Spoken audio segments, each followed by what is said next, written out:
Assalamualaikum warahmatullahi wabarakatuh. Perkenalkan, nama saya Ade Aprianto dengan NIM 2020-73098. Saya ingin mempresentasikan hasil kerja saya untuk mata kuliah Teknik Jalan Raya. Yang pertama, sejarah perkembangan jalan raya. Sejarah perkembangan jalan dimulai dengan sejarah manusia itu sendiri, yang selalu berhasrat untuk mencari kebutuhan hidup dan berorientasi dengan sesama. Sejarah perkembangan jalan di Indonesia tercatat dalam sejarah bangsa Indonesia adalah Jalan Deatlis pada zaman Belanda yang diperkirakan sepanjang 1000 km. Jalan Deatlis tersebut belum direncanakan secara teknik baik geometrik maupun perkerasannya.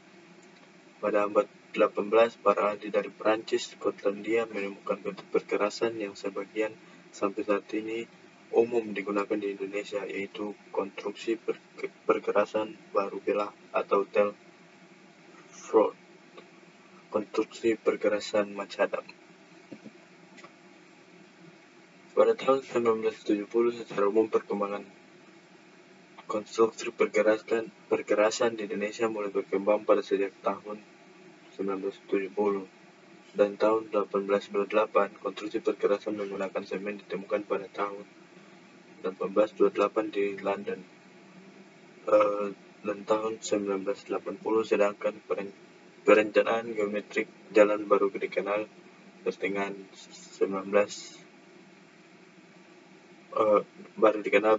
tahun 1960 dan perkembangan pesat pada tahun 1980. Pada tahun 625 sebelum Masehi, perkerasan jalan menggunakan aspal pertama kali di Babylon pada tahun tersebut. Berikutnya definisi jalan. Undang-Undang Nomor 13 Tahun 1980 tentang jalan. Jalan adalah prasarana perhubungan darat dalam bentuk apapun, meliputi segala bagian jalan, termasuk bangunan pelengkap dan perlengkapannya yang diperuntukkan bagi lalu lintas. Undang-Undang Nomor 2 Tahun 2022 tentang perubahan kedua. Undang-Undang Nomor 38 Tahun 2004 tentang jalan. Jalan adalah prasarana transportasi darat yang meliputi segala bagian jalan, termasuk bangunan penghubung, bangunan pelengkap, dan perlengkapan yang diperuntukkan bagi lalu lintas yang berada pada permukaan tanah, di atas permukaan tanah dan air, serta di atas permukaan air kecuali jalan rel, jalan luring, jalan kabel. Masih di definisi jalan, Undang-Undang Nomor 13 Tahun 1980 tentang jalan. Jalan umumnya adalah jalan yang diperuntukkan bagi lalu lintas, dan jalan tol adalah jalan umum yang kepada para pemakainya dikenakan kewajiban membayar tol. Nah, di Undang-Undang Nomor 2000 Tahun 2020 tentang perubahan kedua, Undang-Undang Nomor 38 Tahun 2004 tentang jalan. Jalan umum adalah jalan yang diperuntukkan bagi lalu lintas umum, masih sama seperti yang awalnya. Namun, jalan tol adalah jalan bebas hambatan yang merupakan bagian sistem jaringan jalan dan sebagai jalan nasional yang penggunanya diwajibkan membayar. Klasifikasi dan fungsi jalan. Menurut Undang-Undang 2 Tahun 2022 tentang perubahan kedua, Undang-Undang Nomor 38 Tahun 2004 tentang jalan, klasifikasi jalan berdasarkan fungsinya terbagi menjadi 4, yaitu yang pertama, jalan arteri. Jalan arteri merupakan jalan umum yang berfungsi melayani angkutan umum dengan ciri perjalanan jarak jauh, kecepatan rata-rata tinggi, dan jumlah masuk dibatasi secara efisien. Dan yang kedua, jalan kolektor merupakan jalan umum yang berfungsi melayani angkutan pengumpul atau pembagi dengan ciri perjalanan jarak sedang, kecepatan rata-rata sedang, dan jumlah jalan masuk dibatasi. Dan yang ketiga, jalan lokal merupakan jalan umum yang berfungsi melayani angkutan pengumpul atau pembagi dengan ciri perjalanan jarak sedang, kecepatan rata-rata sedang, jumlah jalan masuk dibatasi. Dan yang terakhir adalah jalan lingkungan, merupakan jalan umum yang berfungsi yang melayani angkutan lingkungan dengan ciri perjalanan dekat dan kecepatan rata-rata rendah. Klasifikasi berdasarkan kewenangan atau status. Menurut Undang-Undang 38 tahun 2004 tentang jalan, sesuai dengan kewenangan status, maka jalan umum dikelompokkan sebagai berikut. Yang pertama, jalan provinsi. Penyelenggara jalur ruas jalan provinsi merupakan kewenangan pemerintah dan ditetapkan oleh gubernur dengan surat keputusan SK. Yang pertama, jalan strategis provinsi, dan yang kedua jalan di daerah khusus Ibu Kota Jakarta. Berikutnya, jalan nasional. Sesuai dengan kewenangannya, maka penyelenggara jalan nasional merupakan kewenangan Kementerian Pekerjaan Umum dan Perumahan Rakyat yang Direktorat Jenderal Bina Marga ditetapkan dalam bentuk surat keputusan oleh Menteri PUPR. Yang pertama ada jalan arteri primer, yang kedua jalan tol, dan yang ketiga jalan strategis. Berikutnya, jalan kabupaten. Penyelenggara ruas jalan kabupaten merupakan kewenangan pemerintah kabupaten dan ditetapkan oleh bupati dengan surat keputusan atau SK dari bupati sendiri. Yang pertama, jalan koridor primer yang tidak termasuk jalan nasional dan jalan provinsi. Yang kedua, jalan strategis. Yang ketiga, yang tidak termasuk jalan provinsi sekunder dalam kota. Berikutnya, jalan kota. Penyelenggara ruas jalan kota merupakan kewenangan pemerintah kota dan ditetapkan oleh wali kota dengan surat keputusan SK dari wali kota sendiri. Yang pertama, jalan koridor primer yang tidak termasuk jalan nasional dan jalan provinsi, dan yang kedua, jalan strategis kota.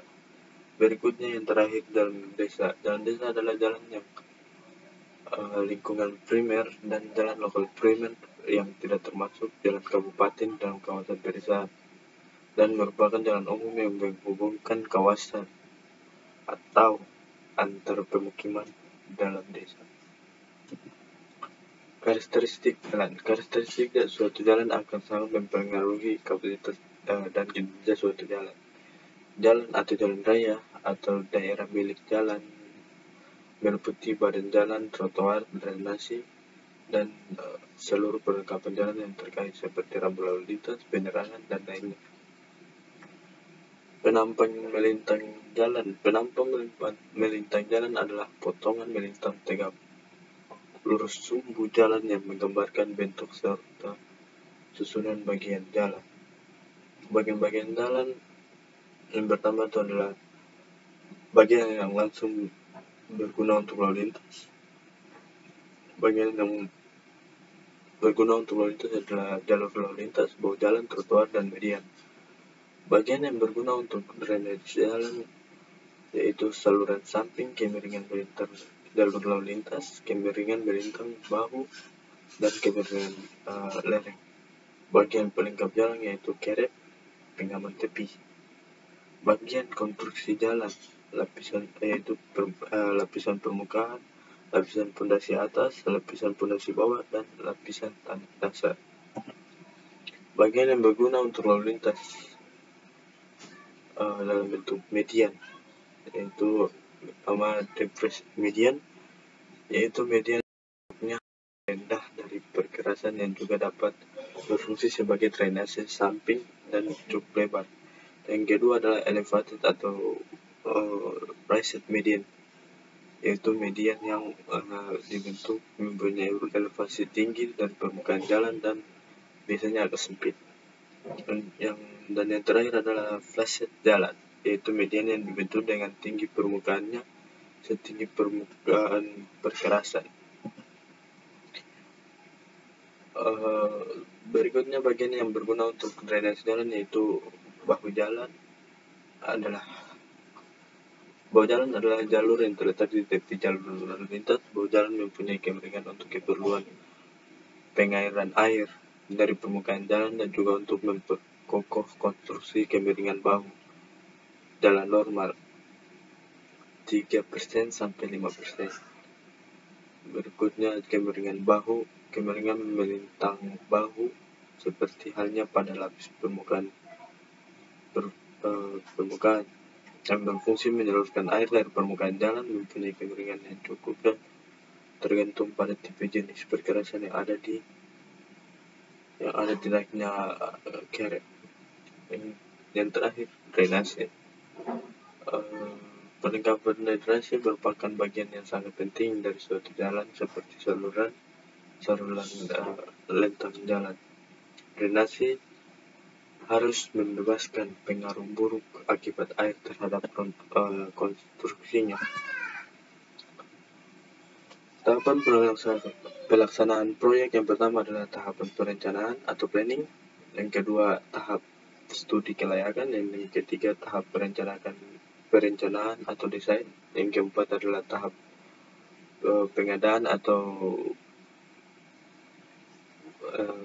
pengadaan prosuremen, dan tahap pelaksanaan, dan yang kelima tahap pelaksanaan konstruksi, dan yang keenam tahap pemeliharaan dan persiapan penggunaan atau maintenance dan startup. Tahap perencanaan proyek. Yang pertama, pekerjaan lapangan meliputi semua survei yang diperlukan, dan yang kedua tahap analisis data, dan yang ketiga tahap perencanaan geometrik, tahap keempat geotek dan material jalan, tahap kelima perencanaan perkerasan jalan, tahap keenam drainase jalan, tahap 7 bangunan pelengkap jalan, dan yang terakhir perkiraan biaya. Tahap pelaksanaan teknis jalan. Yang pertama, pekerja lapangan meliputi semua survei yang diperlukan, yaitu persiapan, mobilisasi, survei rute atau pengumpulan data, pemilihan rute alternatif, pemilihan rute yang dipilih, survei detail topografi, hidrologi, geoteknik, dan material. Dalam penyiapan peta planimetris yang merupakan peta survei topografi yang diperlukan sebagai peta perencanaan geometrik. Yang kedua, tahap analisis data. Data-data yang perlu dianalisis adalah pemrosesan data, penggambaran, dan pengujian laboratorium. Yang ketiga, tahapan perencanaan geometrik meliputi klasifikasi jalan, karakteristik lalu lintas, dan lapangan pertimbangan ekonomi dan lainnya, seperti jarak pandang. Yang kedua, perencanaan ligmen horizontal dan vertikal. Dan yang keempat, pengujian laboratorium, penggunaan data geoteknik dan material untuk diperlukan konstruksi. Dan yang kedua, drainase jalan. Yang kelima, perencanaan perkerasan jalan. Perkerasan jalan meliputi perkerasan kaku dan perkerasan lentur. Berikutnya, studi kelayakan jalan. Tahap pendahuluan. Yang pertama, persiapan dan mobilisasi, pemantapan metodologi, pengenalan wilayah studi literatur, koordinasi dengan instansi terkait review terhadap hasil studi terlebih terdahulu, dan penyusunan rencana survei. Dan yang kedua, kajian tentang lingkungan. Berbagai aspek lingkungan akibat pelaksanaan jalan harus teridentifikasi. Kajian tentang pengadaan tanah luas rumija, ruas miring jalan yang dibutuhkan, dan estimasi biaya pengadaan tanah.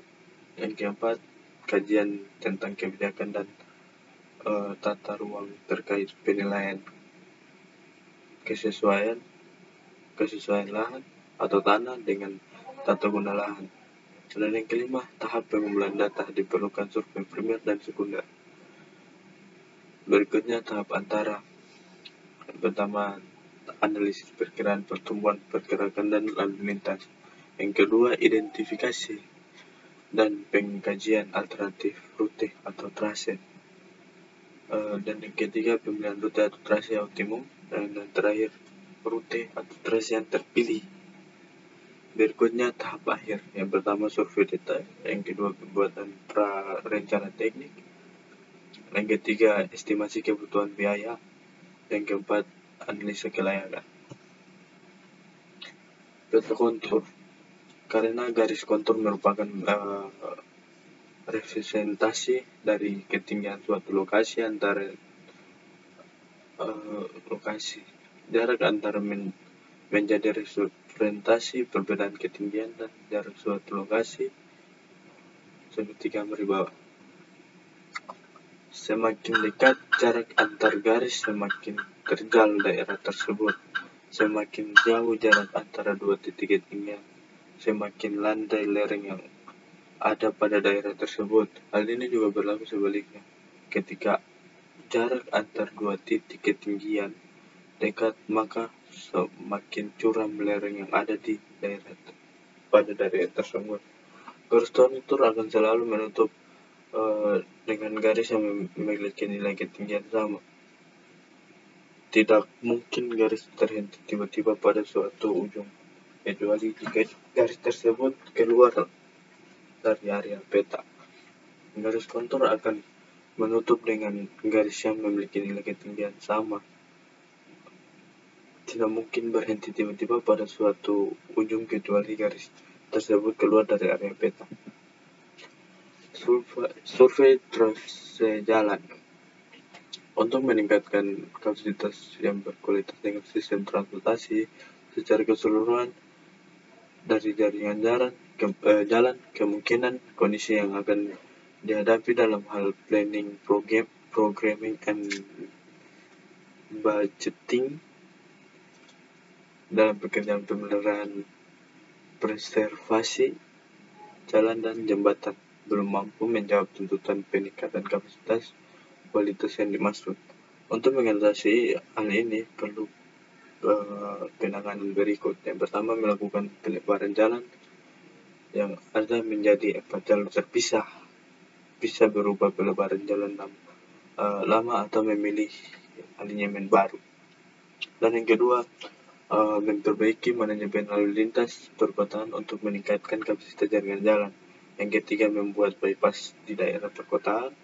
Dan yang keempat, membuat interchange atau overpass untuk persilangan antara jalan raya dengan jalan lain atau jalan kereta api.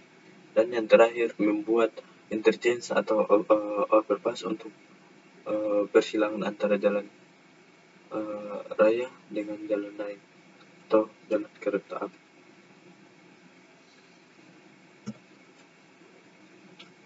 Survei detail topografi. Tujuan pengukuran topografi dalam pekerjaan ini adalah mengumpulkan data koordinat dan ketinggian permukaan sepanjang trace jalan dalam koridor yang ditetapkan untuk penyebrangan peta topografi dengan skala 1:2500 yang akan digunakan untuk menentukan rencana trace jalan. Yang pertama, berdasarkan patok benchmark di awal dan di akhir proyek. Yang kedua, pengambilan data topografi sejauh 200 meter sebelum titik awal dan 200 meter setelah titik akhir pekerjaan. Yang ketiga, pengukuran titik kontrol menggunakan GPS geodetik. Berikutnya, survei hidrologi. Tujuan survei hidrologi yang dilaksanakan dalam pekerjaan ini adalah mengumpulkan data hidrologi guna keperluan debit banjir, rencana dan perencanaan teknis drainase untuk menentukan rencana elevasi aman untuk jalan atau jembatan termasuk pengaruhnya akibat adanya bangunan air. Pekerjaan survei hidrologi meliputi yang pertama, pengumpulan data curah hujan harian maksimum paling sedikit. Yang kedua, menganalisis data curah hujan dan menentukan curah hujan rencana, debit, dan tinggi muka air banjir rencana terhadap dengan periode ulang 10 tahunan untuk jalan arteri, 7 tahun untuk jalan kolektor, dan 5 tahun untuk jalan lokal. Yang ketiga, mengumpulkan data bangunan pengaman yang ada seperti gorong-gorong air jembatan, selokan yang meliputi lokasi, dimensi, kondisi, tinggi muka banjir.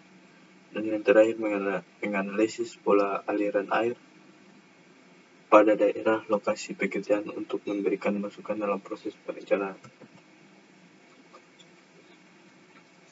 Survei detail lalu lintas.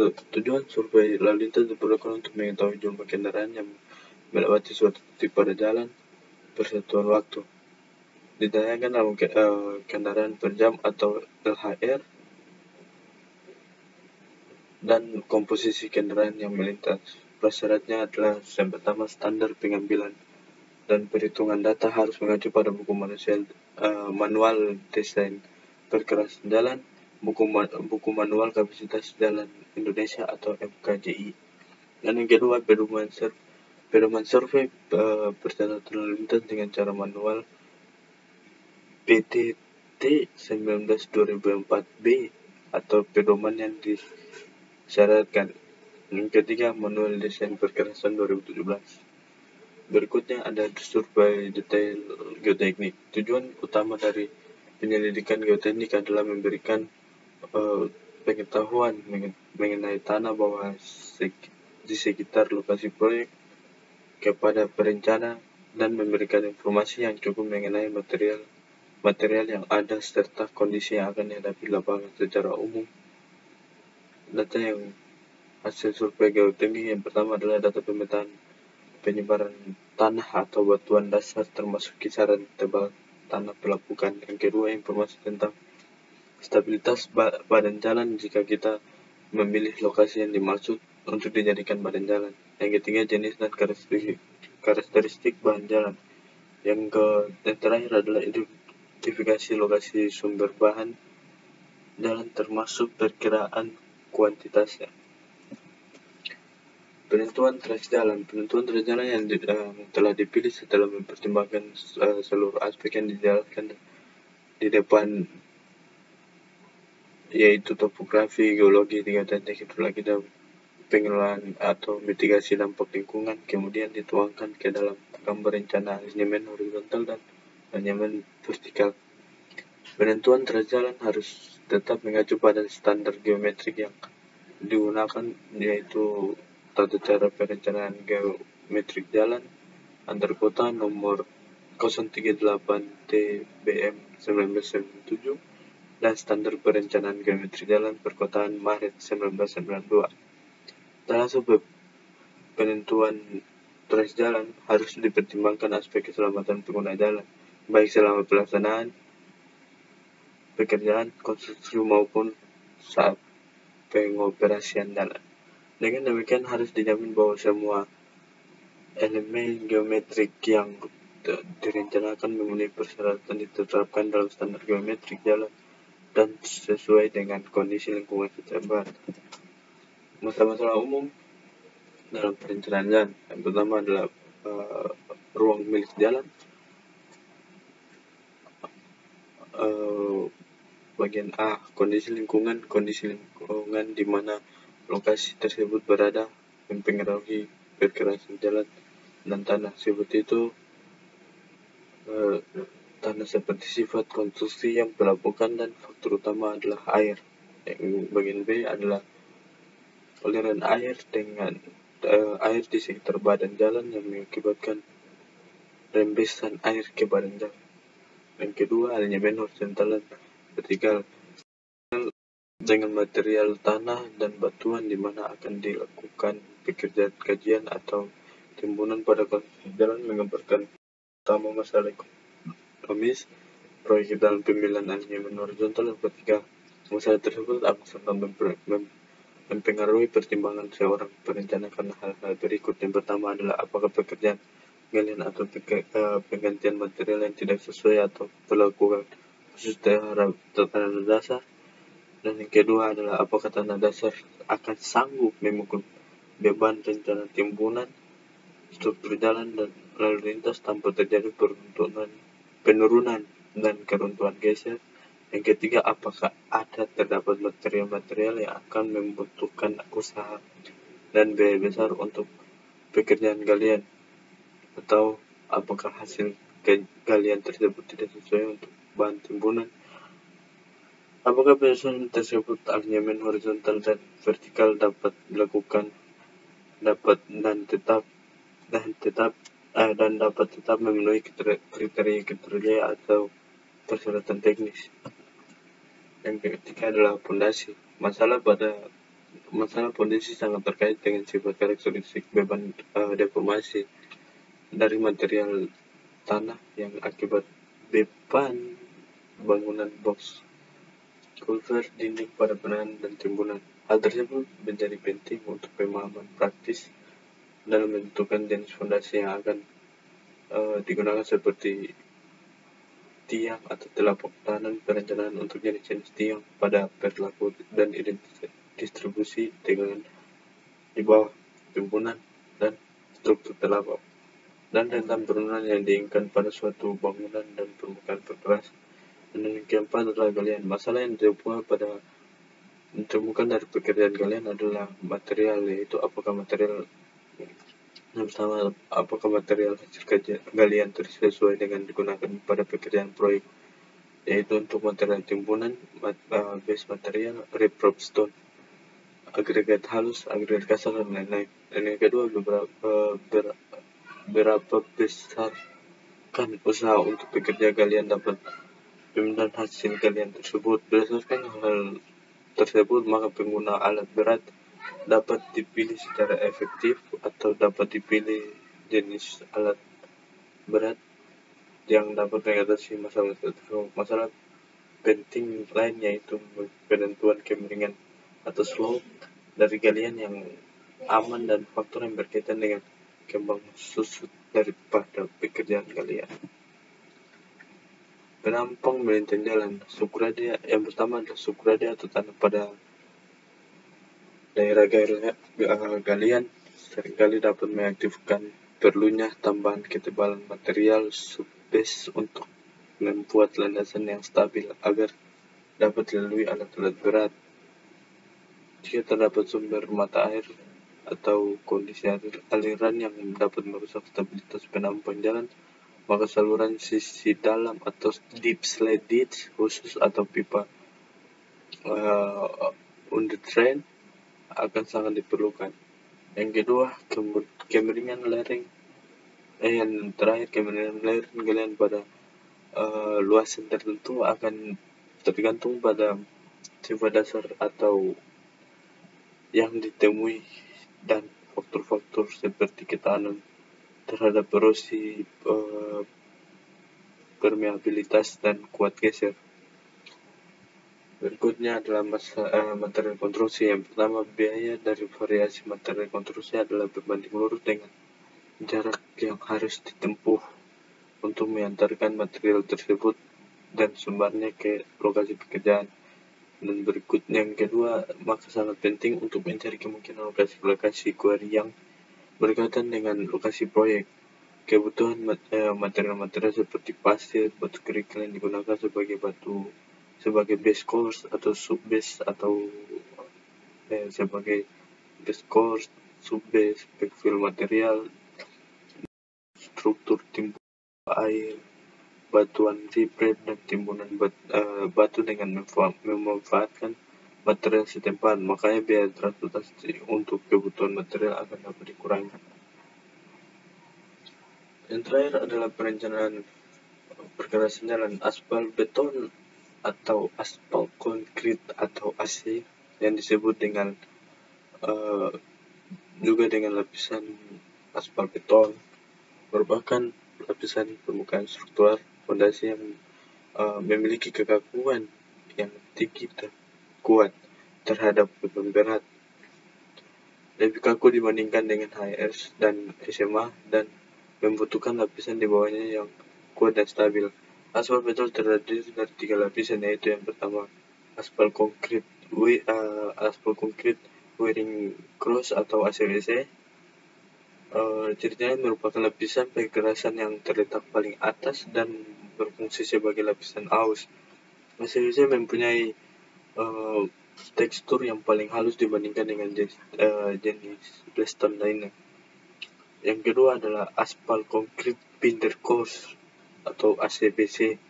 ACBC terletak di bawah ACBC dan di atas AC base.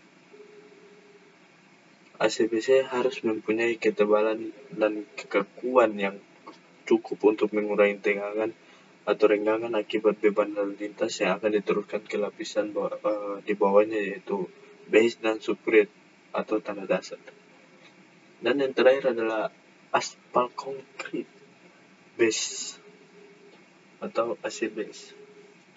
Jadi ini adalah AC base terletak di bawah ACBC, dan AC base memerlukan stabilitas untuk menahan beban lalu lintas, dan AC base berfungsi untuk memberi dukungan lapis permukaan, mengurangi tegangan dan renggangan dan tegangan, dan menyebarkan dan meneruskan beban ke subgrade. Berikutnya toleransi tebal untuk lapisan campuran beraspal. Yang pertama adalah lataston, lapisan aus atau high resolusi tidak lebih dari 3,0 mm. Yang kedua, lataston lapis pondasi air base tidak lebih dari 3,0 mm. Yang ketiga, laston lapis aus ACBC tidak lebih dari 3,0 mm. Dan yang keempat adalah laston lapis antara ACBC tidak lebih dari 4,0 mm. Dan laston lapis fondasi ACBC tidak lebih dari yang terakhir, laston lapis fondasi AC base tidak lebih dari 5,0 mm. Dan tebal nominal minimum campuran beraspal. Yang pertama adalah lapis aus high resolusi, tebal nominal minimumnya adalah 3,0 cm. Lapis fondasi HRS base, tebal nominal minimumnya adalah 3,5 cm. Dan yang ketiga, lapis aus ACBC, tebal nominal minimumnya adalah 4 cm. Yang keempat adalah lapisan antara ACBC, tebal nominal minimumnya adalah 6 cm. Dan yang terakhir adalah lapis fondasi atau AC base, tebal nominal minimumnya adalah 7,5 cm. Perkerasan kaku atau batu semen merupakan konstruksi perkerasan dengan bahan kaku agregat dan menggunakan semen sebagai jalan bahan pengikat, sedangkan mempunyai tingkat kekakuan relatif cukup tinggi khusus bila dibandingkan dengan perkerasan aspal atau perkerasan lentur. Jenis perkerasan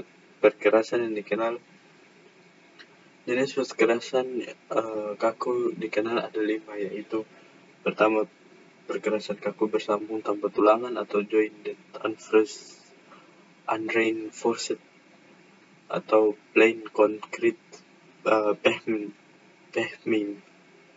Yang kedua adalah perkerasan kaku bersambung dengan tulangan jointed reinforced concrete pavement. Yang ketiga, perkerasan kaku menerus dengan tulangan continuously reinforced concrete pavement.